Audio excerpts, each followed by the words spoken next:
É um grande privilégio para mim estar com vocês nesta manhã. Isso será um pouco incomum. Não vai ser o que você consideraria provavelmente um sermão de domingo. Vai ser mais como um discipulado. Vamos olhar para algumas verdades muito simples, mas muito importantes e fundamentais. Meu objetivo é este. Eu quero vê-lo com mais alegria. Quero ver você mais incentivado. Agora, não será um sermão que desperte as emoções para que você saia aqui com algum tipo de altura espiritual. Mas isso vai te ensinar algumas coisas. Se você viver com elas, isso vai aumentar a sua alegria. E aumentando a sua alegria, aumentará tudo o que o Senhor colocou em sua vida. Eu quero que você seja encorajado. Muitas vezes olho para o povo de Deus, falo sobre o povo de Deus, pessoas que mostram o fruto da salvação em sua vida. No entanto, muitas vezes elas parecem tão frustradas, tão apertadas e tão pisadas. Eu não quero isso. Essa não é a vontade de Deus para você. A vontade de Deus para você é reconhecer tudo o que Ele é, tudo o que Ele fez, tudo o que Ele fará para você reconhecer isso. Agarrá-lo, andar no poder dele. Eu quero começar dizendo algo que existem grandes verdades bíblicas que são absolutamente necessárias para viver. Mas muitas vezes no coração e na mente de um crente, elas se tornam nada mais do que clichês, porque podemos dizê-las, podemos até saber que são verdadeiras até certo grau, mas realmente não podemos articulá-las. Nós realmente não sabemos o que elas dizem. Se o usarmos com frequência, eles acabarão amargando nosso coração porque dizemos coisas, mas parecem não ter poder para nos mudar. Deixe-me dar um exemplo. Você está frustrado e pisado, alguém chegou até você e disse que você só precisa confiar em Deus. Sim, mas o que você quer dizer? O que realmente significa confiar em Deus? Ou você só precisa olhar para Cristo? Onde? Onde eu olho? Do que você está falando? Ou você só precisa contemplar e meditar sobre o Evangelho? Ou você só precisa saborear e saborear o Evangelho? Sim, mas o que isso significa? Como faço isso? Do que você realmente está falando? Ou, ei, eu não sei, a alegria do Senhor é a nossa força. Sim, eu sei, eu li isso. Mas o que isso significa? Como isso pode realmente afetar a minha vida? Eu sou um crente novo. Bem, provavelmente não sei. Menos de um ano depois de entrar na fé cristã, fui ouvir a pregação de Leonard Ravenhill. Um pregador mais jovem se levantou e ele pregou cerca de 1 hora e meia sobre como todos precisamos andar no Espírito. Ele nos repreendeu, estava gritando conosco. Ele nos repreendeu e nos aconselhou a andar no Espírito. Depois do sermão, fui até ele e disse que realmente apreciava o sermão. Isso era realmente bom. Eu realmente quero andar no Espírito. Eu só tenho um problema. Eu não tenho ideia do que isso significa. O que significa andar no Espírito?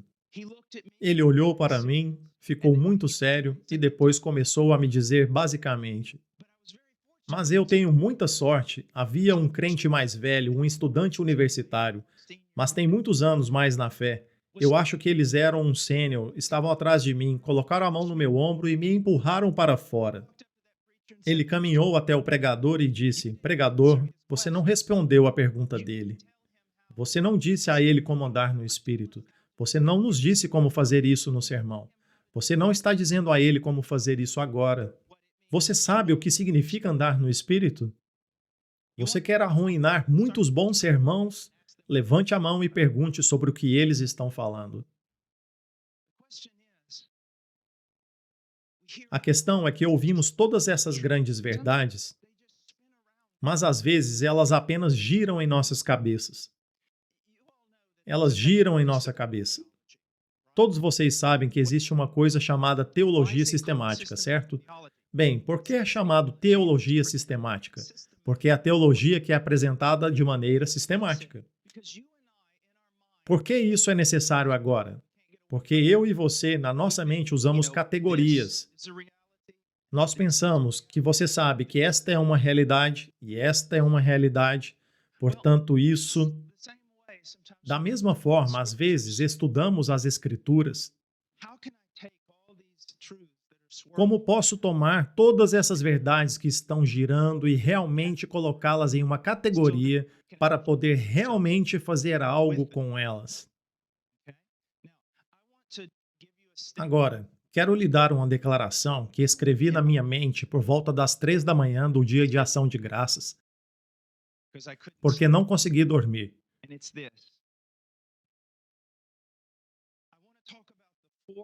É isso que quero falar sobre os 4 pilares. Apenas 4 pilares simples. Bem, você pode chamá-los de vida cristã. Você pode falar sobre 4 pilares de andar com Deus. 4 pilares de ser encorajado que levam à obediência. Não me importa como você chama, mas aqui estão 4 coisas que quero lhe dar. Conhecimento da verdade. Esse é o primeiro. Conhecimento da verdade. Vamos passar por isso separadamente. Mas o conhecimento da verdade é o começo. Você saberá a verdade sobre tudo. Tudo nas Escrituras. Sobre todos os aspectos da vida cristã. É importante saber a verdade. Você deve conhecer a verdade e ser capaz de discernir a diferença entre a verdade e a mentira. Isso é essencial. Esse é o primeiro pilar, o primeiro fundamento, o conhecimento da verdade capturada pela fé. Não é suficiente saber essas coisas, mas acreditar nelas.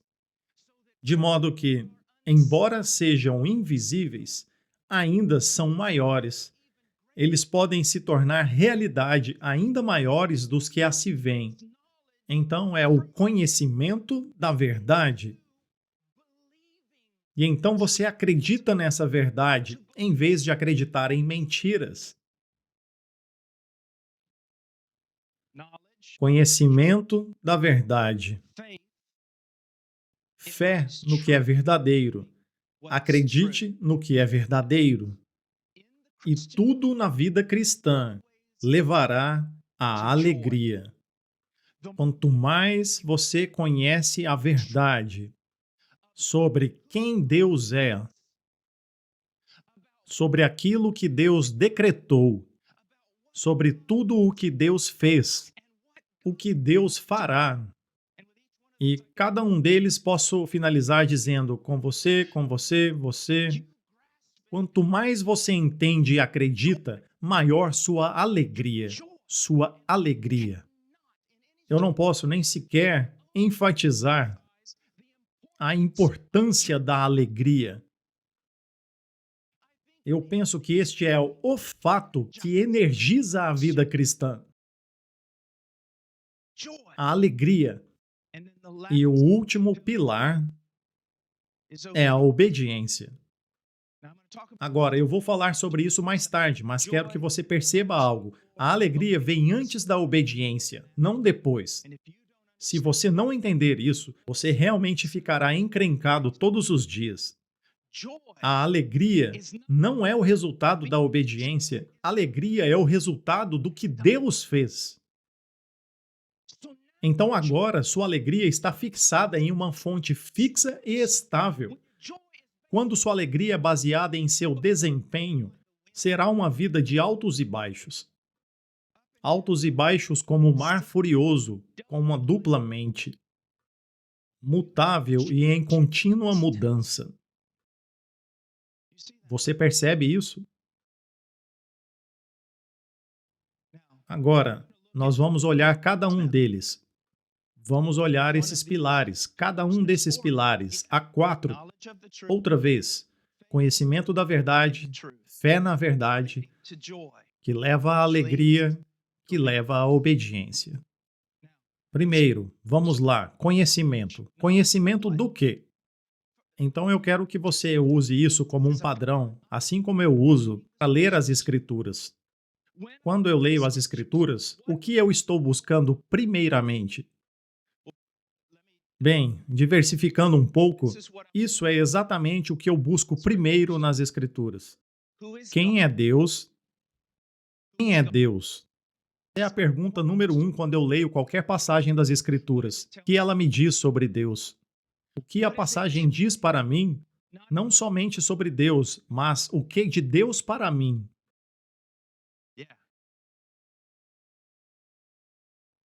E então, o que a passagem me diz sobre o que Deus decretou para mim? O que ele decretou sobre mim, sobre minha vida? O que Deus fez? O que ele realizou? Na história, no mundo, no evangelho, o que ele fez por mim? E então, finalmente, o que ele fará? Agora, vamos olhar conhecimento sobre quem Deus é. Essa é a primeira coisa que procuro quando estudo as Escrituras. O que me diz sobre Deus? Porque se as Escrituras revelarem para mim esse maravilhoso, maravilhoso, maravilhoso Deus, tem uma maneira de aumentar a minha alegria quando sei que esse ser maravilhoso está no controle da minha vida. Jeremias diz: Assim diz o Senhor, não se gabe o sábio da sua sabedoria, nem o guerreiro se gabe da sua força. Não se gabe de riqueza, mas quem se gabe disso, que me entende e me conhece, de que sou o Senhor que exerce bondade amorosa, justiça e justiça na terra, porque eu gosto dessas coisas. Para o Senhor.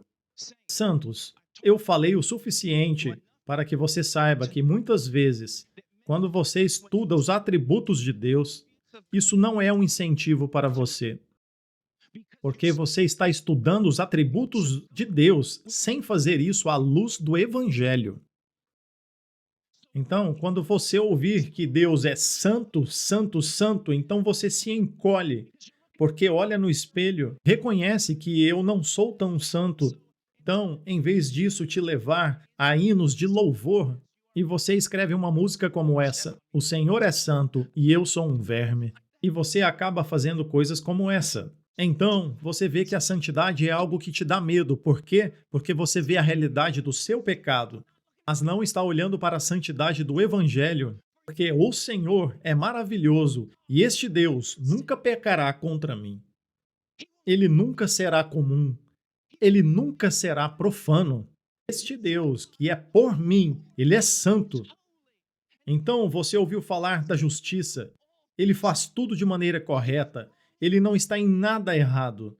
Agora, se eu vejo que além do Evangelho, a única coisa que eu posso ver é julgamento, mas se eu olhar no Evangelho a verdade, o que eu verei é isso, é que Deus é por mim. E Deus, ele não está 25% por mim, nem 75% por mim, nem 99% por mim. Esse Deus santo e justo é 100% por mim, 100% de sua santidade, 100% de sua justiça e 100% da sua justiça é para mim. Ele está do meu lado. Você vê isso? Não é mais contra mim. Então, se eu olhar quem Deus é à luz do Evangelho, todas essas coisas, quando eu era pecador, me assustavam e agora são alegria para mim. Não tenho medo delas. Não porque eu olho no espelho e vejo uma pessoa perfeita que não está lá. Não, mas porque conheço o Evangelho. Tudo mudou. E quando Paulo diz em seu argumento em 2 Coríntios 5,17, se alguém estiver em Cristo, ele é uma nova criação. As coisas velhas passaram e coisas novas chegaram. O que ele está dizendo? Ele realmente está falando sobre o último capítulo de Isaías, quando fala sobre um novo céu e uma nova terra. Você é o início. Você percebe isso? Você é o começo. Você percebe que você é o começo de um novo céu e uma nova terra. Paulo está dizendo, como você, se olhar para o contexto, ele basicamente está dizendo isto. Eu olho para Cristo completamente diferente agora, à luz de Cristo. Olho para todo o resto completamente diferente. Quem sou diante de Deus, meu passado, meu presente, meu futuro, a relação de Deus comigo, a relação de Deus, mudou completamente para ver agora à luz do Evangelho. Eu não me escondo da Bíblia. Eu não me sento lá e não me diga que ele é santo. Isso me assustou. Isso não me assusta mais. Isso é maravilhoso. Diga-me mais, diga-me mais, diga-me mais, por favor. Porque esse Deus que é santo e justo e que é tudo, ele é por mim.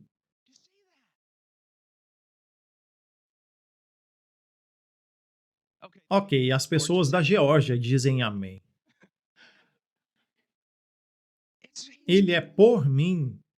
Você vê isso? Você vê isso agora? O que mais? Não só quem é Deus, o que Deus decretou, o que ele decretou. Quero dizer, antes da fundação do mundo, o que ele escreveu sobre o que vai fazer com você. Isso é incrível. E sempre que você ouvir essa palavra pré-conhecimento, entenda que tem a ver com a soberania de Deus, mas também tem a ideia de um plano de que ele quer jogar junto. Se pudermos dizer isso, ele levou toda a sua força, de toda a sua capacidade mental, ele pensou nisso. Ele não só escolheu você antes da fundação do mundo, mas antes da fundação do mundo, ele estabeleceu um plano para que o que ele vai fazer junto com você. Olhe apenas por um minuto, isso é apenas criação. Romanos 8:21, a própria criação será liberta da corrupção para a escravidão da glória dos filhos de Deus, da liberdade da glória dos filhos de Deus. Pense nisso. Tudo na criação que geme e geme junto com os meus ossos, tudo na criação que envelhece, desgarra, quebra, é arruinado e está sujo, tudo será libertado. Ele decretou e não apenas libertou, mas entregou aos filhos de Deus. Isso é suficiente para me deixar muito feliz. 2 Pedro 3,13, mas, de acordo com a sua promessa, estamos procurando novos céus e nova terra, na qual habita a justiça. Eu acredito que não havia muito ensino na década de 70. A maioria de vocês não nasceu nos anos 70, mas não havia muito ensino naquela época. Havia apenas um monte de ensino errado sobre escatologia. Quero que você saiba que o estudo e o que a Bíblia revela sobre as últimas coisas são absolutamente maravilhosas e motivadoras. Isso me deixa saber que há coisas ótimas preparadas para mim. Toda maravilha e todo mistério, o conhecimento de Deus na forma mais plena possível, o conhecimento da criação, o conhecimento do que ele sabe. Eu já fiquei louco sabendo que os patriarcas já viveram 900 anos e quis saber por que eu não posso viver 900 anos. Eu também quero estudar outras coisas, há tantas coisas na vida que eu quero saber, mas eu não posso saber. Um dia tudo isso será livre da corrupção, buscando a glória de Deus sob cada pedra perfeita. E continua, não apenas o que é o decreto da criação, mas também o decreto para o povo de Deus, para você. Eu sei que você olha no espelho da palavra de Deus e às vezes até se enoja de si mesmo. Pelo menos eu sou assim. Sem esperança, que não traz nenhuma alegria, apenas olhando no espelho para mim mesmo. Ouça o que ele diz, porque eu sei os planos que tenho para vós. São planos de bem e não de mal, para dar-vos um futuro e uma esperança. Sim, eu sei que foi dito a Israel através de Jeremias, que tem a ver com aqueles que estão no exílio, mas se aplica a nós, aplica-se a todo o povo de Deus. Você sinceramente acha que ele deu seu único filho e fez todas essas coisas para que pela primeira vez que te ver no céu esteja com a face irritada por causa de todo o seu fracasso?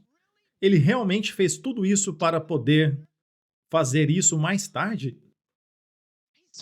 Ele consertou, ele corrigiu tudo, ele fez tudo bom. É por isso que temos alegria. Aqui, a outra coisa que você precisa ver não é como, ok, eu vou fazer as coisas nessa vida e depois, na minha eternidade, quando chegar lá após o julgamento, quem sabe o que vai acontecer? Eu fiz tão ruim, ele realmente derramou o sangue do seu filho para que você viva assim. É essa a grande esperança que ele deu até os mais fracos dos seus filhos? A única coisa inteira dessa glória que Deus tirou da nossa salvação é que há apenas um herói, que é o Senhor. Ninguém mais é herói. Todos os outros simplesmente falharam. Há apenas um guarda do pacto. Há apenas um servo do Senhor.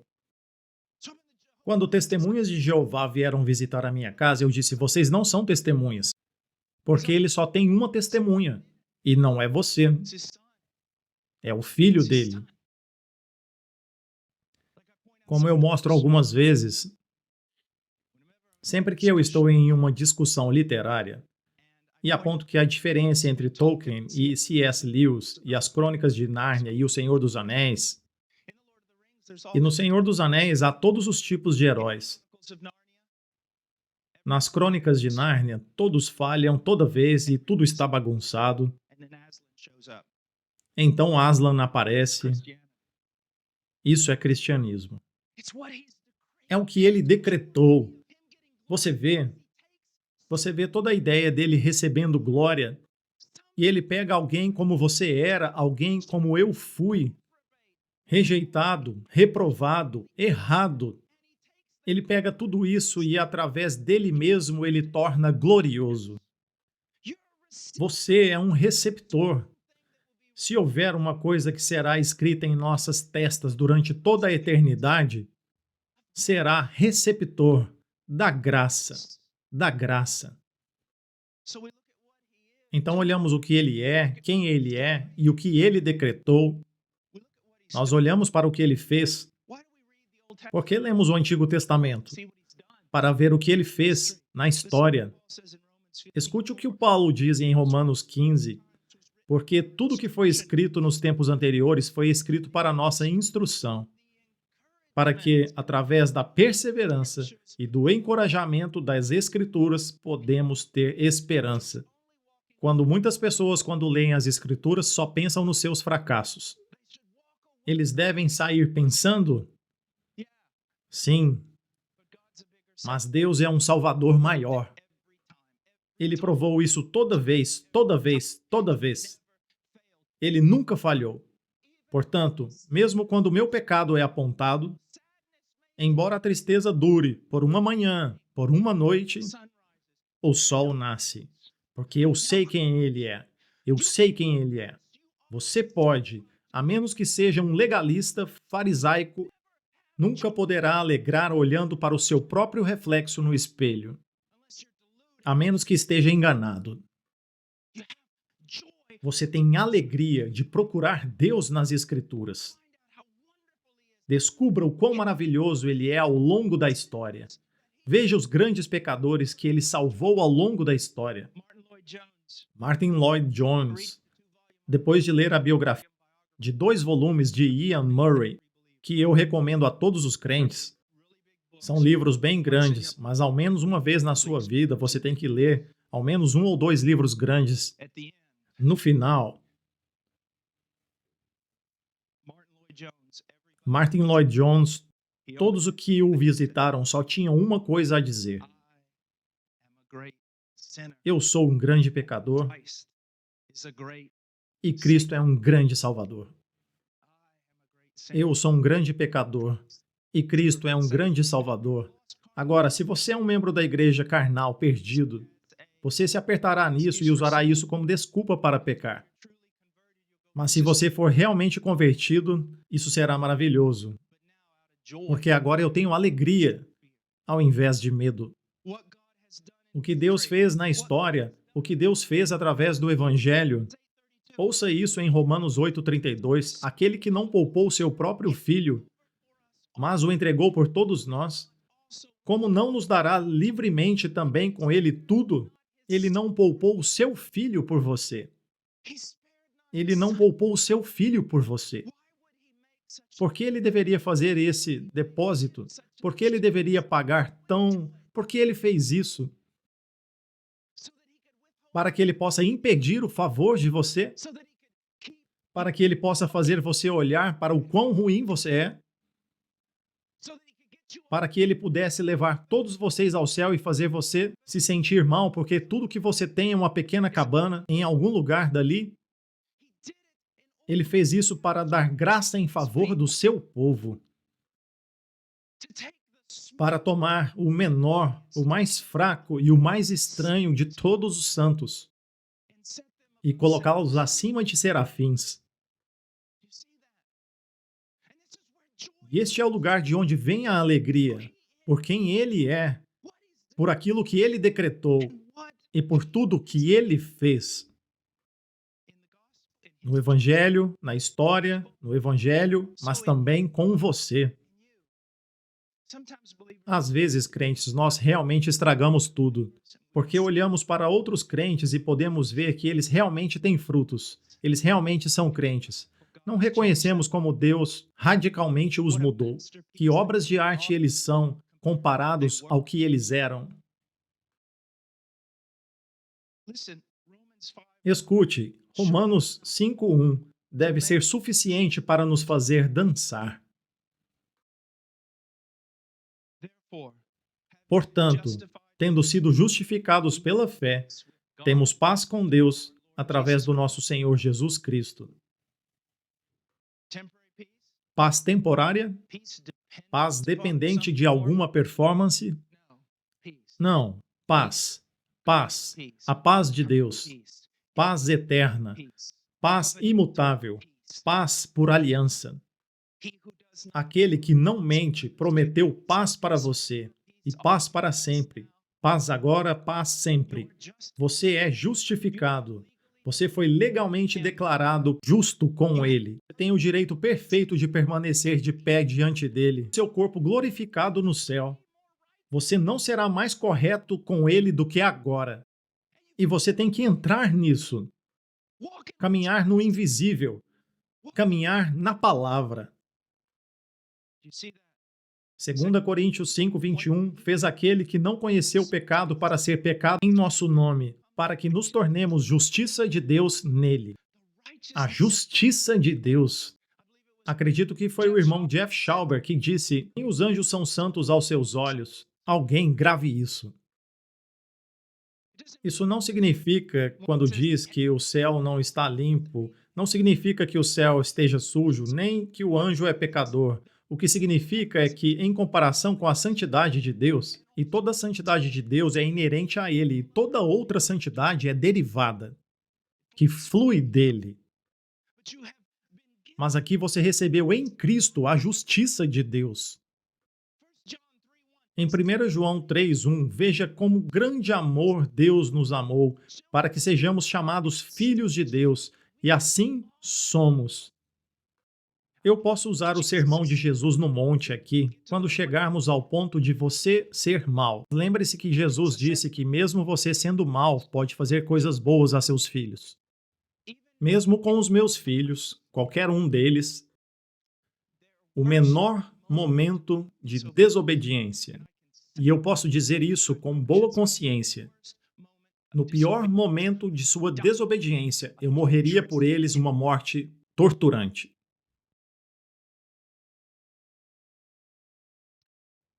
E mesmo eu sendo mal, posso dizer isso, quanto muito mais este Deus me ama.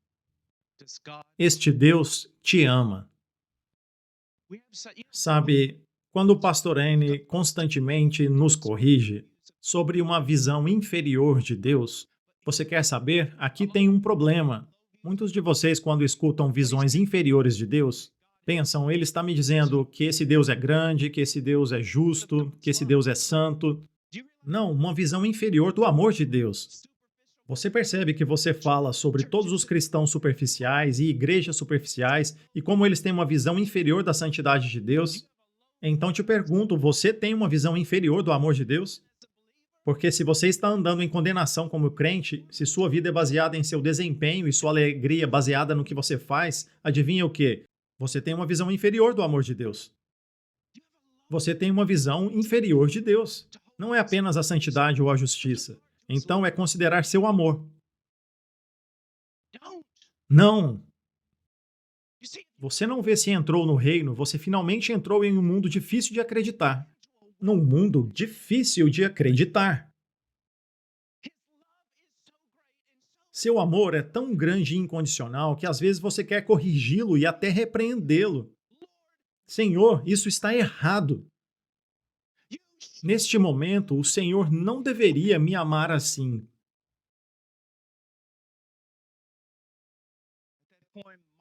Sobre isso, Michael Card escreveu sobre Gomer há muitos anos.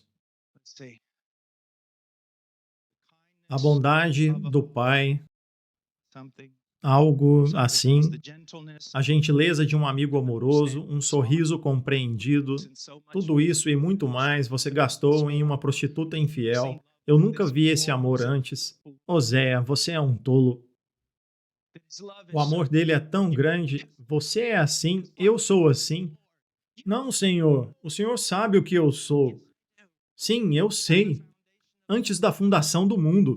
O problema, Paul, é que você não sabe o que paguei. Você não sabe quem eu sou. Então não corra aqui apenas porque você entende algo da santidade e pensa que tem uma visão superior de Deus. Você tem uma visão superior do amor de Deus? Tão alto que as pessoas pensam que seu evangelho é antinomianismo. Porque se seu evangelho não for acusado de antinomianismo, você provavelmente está pregando legalismo, porque o evangelho de Paulo foi acusado de antinomianismo em Romanos, na última parte do capítulo 5 e início do capítulo 6. Agora, novamente, o coração regenerado ouve essas coisas e quer seguir a lei de Deus. Os não regenerados, líderes religiosos, ouvem essas coisas e querem fugir da lei de Deus porque a odeiam. Então vamos continuar.